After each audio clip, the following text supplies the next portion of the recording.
The speakeasy era began and ended with illegal booze.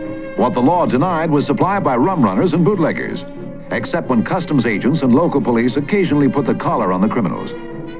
Prohibition was eating away at morality, and journalist Adela Rogers St. John pointed out the mistake. It's no longer a question of liquor or no liquor. It's a question of racketeers or no racketeers.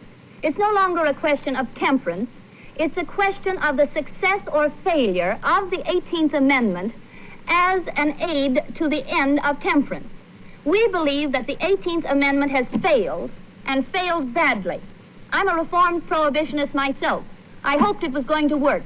I'm forced to admit that it has not. The nightlife of the time proceeded as though prohibition didn't exist. Top-notch entertainers like Josephine Baker brought racy reviews to the hottest night spots in all the major cities.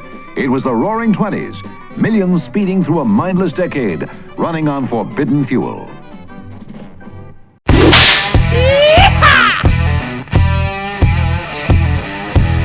Everybody, or most everybody, knows the surface-level details of the story of Prohibition. That Congress was empowered to ban alcohol on the national level by the ratification of the 18th Amendment in January 1919. That Congress then passed the enabling legislation commonly known as the Volstead Act, which came into effect exactly 106 years ago, 28 October 1919. That both houses of Congress passed the 18th Amendment and the Volstead Act with wide bipartisan majorities. That national prohibition persisted throughout the 1920s and into the early 1930s until the ratification of the 21st Amendment, which repealed the 18th Amendment and thus rendered the Volstead Act null and void on the 5th of December 1933. That prohibition is the only example in American history where we have amended the Constitution for the purpose of invalidating a previous constitutional amendment. That the 18th Amendment and the Volstead Act are now seen, and were already seen by 1933, as twin monuments to the foolishness of trying to advance social engineering goals, no matter how well-intentioned, through the power of federal legislation. That the unintended consequences of prohibition were never fully considered by its proponents, and some of those consequences continue to afflict us right here in the present day. But there's a common perception, as there often is when we look back on events from our past that we are too young to remember ourselves, that prohibition sort of emerged out of the ether in the late 19-teens, and it was a bad idea that stuck around for a decade and a half or so, and then it went away and it was over with. But are events in the political life of a nation ever really as simple and as cut and dried as we like to imagine they are when we look back on them from the remove of a century or more? Of course they're not. It's Wednesday, the 29th of October. This is Curmudgeon's Corner.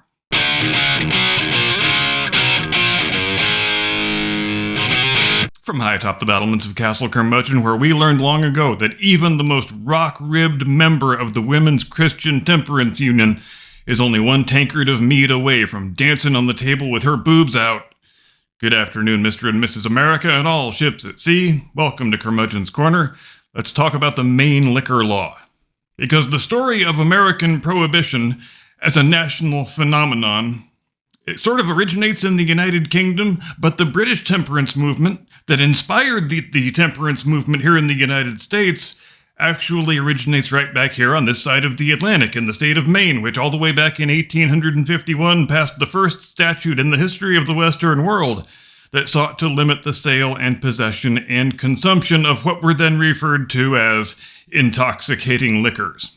It was a man named Neil Dow, mayor of the city of Portland, who was the driving force behind the Maine liquor law, which decreed that the sale and manufacture of all alcoholic beverage except for quote-unquote medicinal, mechanical, or manufacturing purposes was thenceforth prohibited. And as you might expect, the law was rather wildly unpopular, particularly with immigrants and the working class, and this public discontent culminated in an event that came to be known to history as the Portland Rum Riot, when on the 2nd of June 1855, an angry mob stormed the Portland City Hall because they were convinced that Mayor Dow was hoarding a large stash of liquor down in the basement. He wasn't, as it turns out, but he winds up getting sufficiently spooked that he orders the militia to fire on the rioters, resulting in 1 killed and 7 wounded. And this is pretty much the death knell for the Maine liquor law. It gets repealed the very next year in 1856. But already by that point, temperance campaigners in other states have been emboldened by the existence of the Maine law, And so by the time that law is repealed, a dozen other states have passed their own alcohol prohibition statutes, which is just about half of the states in the Union at that time. Meanwhile, over across the pond in jolly old England, where the whole idea of what we now call Victorian morality is just starting to come into fashion, their temperance campaigners say, if our uncultured former colonists in America have been able to ban liquor in nearly half of the United States, then by God, we in the mother country ought to be able to ban liquor here in Britain. And so the National Temperance League is founded in London in 1856. And it's important to point out here that in the United States and the United Kingdom alike, the upper-class patrician types who lent their efforts and their support to these temperance campaigns never had any particular intention of curtailing their own alcohol consumption. We know how to handle our liquor, they said. We don't need to give up our champagne and our port and our brandy. It's the unwashed masses, the gin drinkers, the immigrants and the laboring classes, the ones who congregate after work in their pubs and their saloons and get liquored up and start thinking subversive political thoughts. Those are the guys who need to be banned from drinking, by God. So by 1859, the National Temperance League manages to get an alcohol ban bill before the House of Commons, but they promptly get laughed out of the room. But Victorian morality is still gaining steam, and the British temperance movement is unchastened by what they view as just a temporary legislative setback. Meanwhile, back in the United States, the dozen state-level alcohol ban laws that were passed in the wake of the Maine liquor law mostly fall by the wayside just as the Maine law did before them. In the event, none of them wind up surviving the Civil War. But then, that does often happen with social engineering initiatives. They can gain a lot of traction in peacetime when everything is nice and stable, but once an actual crisis presents itself, they tend to get forgotten about pretty quickly. But they didn't have a civil war over in the UK, at least not in the 19th century they didn't, and so their temperance movement continues apace while the American temperance movement largely falls apart for the duration of the War of Dastardly Yankee Aggression. And let no one say I don't care for the sensibilities of my rebel viewers. But then the war ended, and they picked themselves up and dusted themselves off, and they said, we hate alcohol just as much as those British assholes do, but now they are years ahead of us, and this is embarrassing and intolerable. And so 1873 sees the founding of the Women's Christian Temperance Union. And then the British say, oh, you're going to make this a feminist thing, are you? Well, fine, we can play that game too. And so 1876 sees the founding of the British Women's Temperance Association. The next 20 years or so are sort of a tit for tat, no pun intended, with the American and British women's temperance activists trying to see who can gain more political victories. But one of the advantages the American system of government has over the British system is that in the British system, you have to pass a countrywide law to get the thing you want. But in America, you can get a state law. And even if the state laws that you used to like have all been repealed, you can still agitate for the same policies at the county and city level. It's the early 1890s when things really start picking up steam. 1893 sees the founding of the Anti-Saloon League. It quickly becomes the most powerful, most well-funded organization in the history of the American temperance movement. Carrie Nation going around with her big old axe, smashing up saloons from coast to coast. That's who she was working for. That's who was financing her operations. The Anti-Saloon League quickly overshadows the Women's Christian Temperance Union and the other pre-existing groups. And by 1906, over a decade before the 18th Amendment is even proposed, over half of the counties in the United States have either banned saloons or banned alcohol outright. Again, national prohibition did not emerge out of a vacuum. It's the same misunderstanding that a lot of people still have about Roe v. Wade. People like to imagine that on this one day in 1973, abortion was illegal everywhere and then it became legal everywhere, but that's not how it happened. Abortion was already fully or partially legal in 50 out of 50 states on the day Roe came down. And similarly with prohibition, people like to imagine that alcohol was legal throughout the country, and then the 18th Amendment and the Volstead Act happened, and then suddenly it was illegal. But that's not ever how these things happen. For nearly half of the people in the country, all the 18th Amendment and the Volstead Act did was to reaffirm a status quo that already existed in the place where they lived. But even still, you've got a long road to travel between the selective, regional, county, and city-based prohibitions that existed in 1906 and the nationwide prohibition that begins in 1919. And What's the wild card we always talk about? The thing that can change the legislative status quo quicker than any other thing? Yep, it was war that did it. The First World War, to be specific. President Woodrow Wilson gets elected in 1912. He never should have been elected, shouldn't have had any chance of being elected, but the Republicans split their vote that year, as they sometimes do.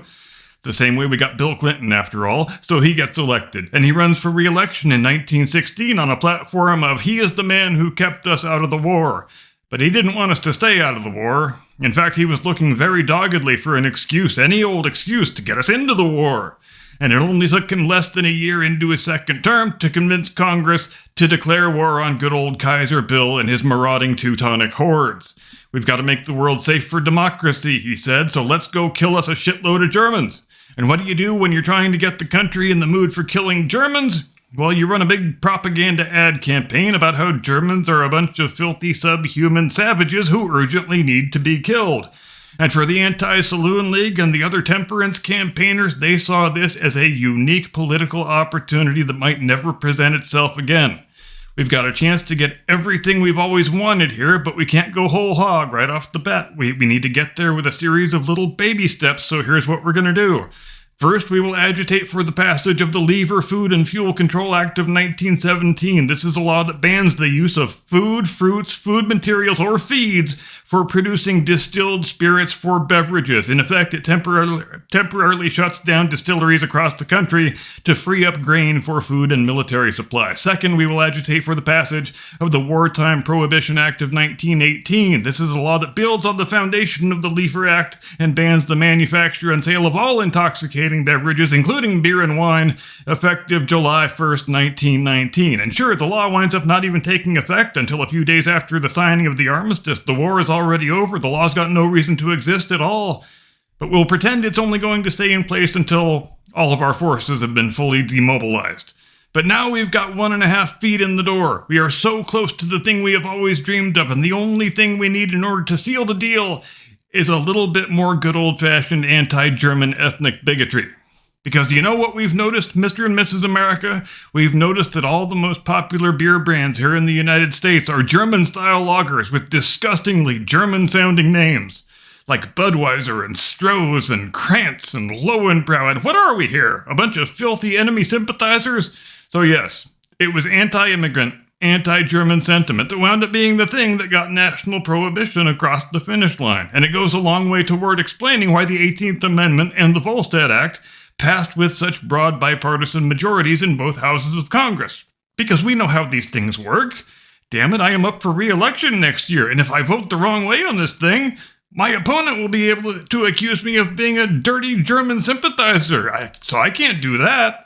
Now, if you've been watching this channel for longer than 5 minutes, you already know I am no fan of Woodrow Wilson. I think Woodrow Wilson was the most disastrous president in U.S. history. Most of the systemic problems that still afflict our country in the present day can be traced directly back to Woodrow Wilson. But this was one of two things that he ever got right. He was opposed to the 18th Amendment. He was opposed to the Volstead Act. And when Congress passed the Volstead Act and it landed on his desk, he correctly vetoed it. But that veto was quickly overridden by both houses of Congress within less than 24 hours.